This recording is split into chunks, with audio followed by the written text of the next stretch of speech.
ಇಲ್ಲಿ ಇದನ್ನು ಕೊಟ್ಟವ್ರ 2x+4 ಮೈನಸ್ ಆಫ್ 4x-3 ಬ್ರ್ಯಾಕೆಟಲ್ಲಿ ಈಕ್ವಲ್ ಟು 19 ಅಂತ.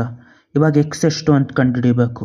ಇವಾಗ ಅದೆಲ್ಲನೂ ಅದೇ ಥರ ಬರೀಬೇಕು. 2x+4 ಮೈನಸ್ ಆಫ್ 4x ಅಂದರೆ -4x, ಮೈನಸ್ ಆಫ್ ಮೈನಸ್ ಅಂದರೆ ಪ್ಲಸ್ಸು, +3 ಈಕ್ವಲ್ ಟು 19 ಅಂತ.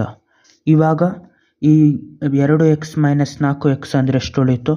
-2x ಪ್ಲಸ್ 4 + 3 7 ಈಕ್ವಲ್ ಟು 19 ಆಯಿತು. 7 ಆ ಕಡೆ ಹೋದರೆ -7 ಆಯ್ತದೆ. 19 - 7. ಇವಾಗ -2xಗೆ 12 ಆಯಿತು.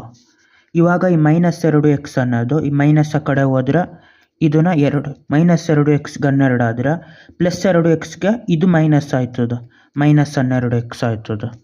ಅದೇ ಥರ ಈ ಎರಡನ್ನ ಆ ಕಡೆ ಕಳಿಸಿದ್ರೆ x ಈಕ್ವಲ್ ಟು -12/2, 2 1 2 6 12 ಮೈನಸ್ ಉಳಿದಿರ್ತದೆ -6. x equal to -6. ಬಾಯ್.